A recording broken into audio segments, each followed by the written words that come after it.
মধ্যপ্রাচ্যের আকাশে আবারও ঘনিয়ে উঠছে সংঘাতের কালো মেঘ। হরমুজ প্রণালী ঘিরে তৈরি হয়েছে চরম উত্তেজনাপূর্ণ পরিস্থিতি, যেখানে একের পর এক সামরিক পদক্ষেপ পরিস্থিতিকে ঠেলে দিচ্ছে অনিশ্চয়তার দিকে। ইরান ও যুক্তরাষ্ট্রের মধ্যে দীর্ঘদিনের বিরোধ এবার যেন সরাসরি সংঘর্ষের দ্বারপ্রান্তে পৌঁছেছে, আর এরই মধ্যে নতুন করে জড়িয়ে পড়ছে সংযুক্ত আরব আমিরাত। এর ফলে পুরো উপসাগরীয় অঞ্চলের নিরাপত্তার ঝুঁকি বেড়ে গেছে বহুগুণ।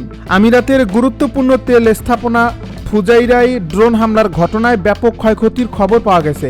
স্থানীয় সূত্র জানিয়েছে, বিস্ফোরণের পরপরই এই স্থাপনাটির একটি বড় অংশ আগুনে পুড়ে যায়। আহত হন কয়েকজন বিদেশি কর্মী, যাদের মধ্যে 3 জন ভারতীয় নাগরিকও রয়েছেন। তাদের দ্রুত হাসপাতালে ভর্তি করা হয়েছে।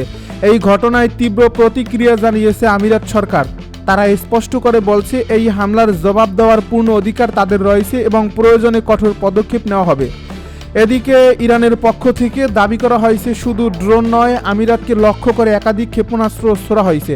যদিও আমিরাতের প্রতিরক্ষা মন্ত্রণালয় বলছে, তাদের আকাশ প্রতিরক্ষা ব্যবস্থা বেশিরভাগ হামলাই প্রতিহত করতে সক্ষম হয়েছে।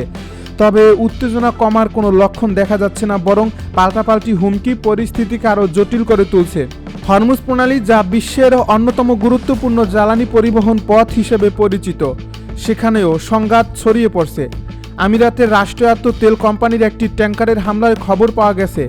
ইরানি ড্রোন ও মিসাইলের আঘাতে এই ট্যাঙ্কারটি ক্ষতিগ্রস্ত হয়েছে বলে ধারণা করা হচ্ছে। যদিও ক্ষয়ক্ষতির পূর্ণ বিবরণ এখনও প্রকাশ করা হয়নি, তবে এই ঘটনায় আন্তর্জাতিক শিপিং রুট নিয়ে নতুন করে উদ্বেগ তৈরি হয়েছে। ইরানের ইসলামিক রেভলিউশনারি গার্ড কর্পস বা IRGC কড়া হুঁশিয়ারি দিয়েছে। তারা জানিয়েছে, যদি আমিরাত বা তার মিত্ররা কোনো ধরনের সামরিক পদক্ষেপ নেয়, তাহলে ইরান তাদের স্বার্থ সংশ্লিষ্ট যে কোনো স্থাপনাকে লক্ষ্যবস্তুতে পরিণত করবে। এই বক্তব্য স্পষ্টভাবে ইঙ্গিত দেয় যে পরিস্থিতি দ্রুত নিয়ন্ত্রণের বাইরে চলে যেতে পারে। শুধু আমিরাতই নয়, এই উত্তেজনায় সরাসরি জড়িয়ে পড়ছে যুক্তরাষ্ট্র। উপসাগরীয় অঞ্চলে অবস্থানরত একটি মার্কিন যুদ্ধজাহাজে হামলার দাবি করছে ইরান। তাদের মতে, এই হামলায় জাহাজটি ক্ষতিগ্রস্ত হয়ে এলাকা ত্যাগ করতে বাধ্য হয়েছে। যদিও যুক্তরাষ্ট্র এ বিষয়ে আনুষ্ঠানিকভাবে বিস্তারিত কিছু জানায়নি, তবে ওয়াশিংটন থেকে কঠোর বার্তা এসেছে। মার্কিন প্রেসিডেন্ট হুঁশিয়ারি দিয়ে বলছেন, হরমুজ প্রণালীতে মার্কিন বাহিনীর উপর হামলা চালানো হলে তার জবাব হবে অত্যন্ত কঠোর। এমনকি ইরানের অস্তিত্বই হুমকির মুখে পড়বে। এই বক্তব্যের পর থেকে আন্তর্জাতিক মহলে উদ্বেগ আরও বেড়েছে, কারণ এমন হুমকি সরাসরি বড় ধরনের যুদ্ধের ইঙ্গিত দেয়। এরই মধ্যে যুক্তরাষ্ট্র পাল্টা সামরিক পদক্ষেপ নিয়েছে বলে খবর পাওয়া গেছে। হরমুজ প্রণালীতে ইরানের কয়েকটি ছোট নৌযানকে লক্ষ্য করে হামলা চালানো হয়েছে।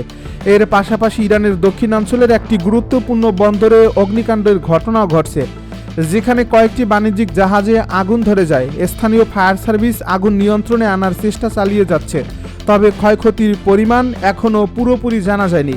এই উত্তেজনাপূর্ণ পরিস্থিতির দিকে নিবিড় নজর রাখছে ইসরায়েলও। দেশটির সামরিক বাহিনী ইতিমধ্যেই উচ্চ সতর্কতা জারি করছে।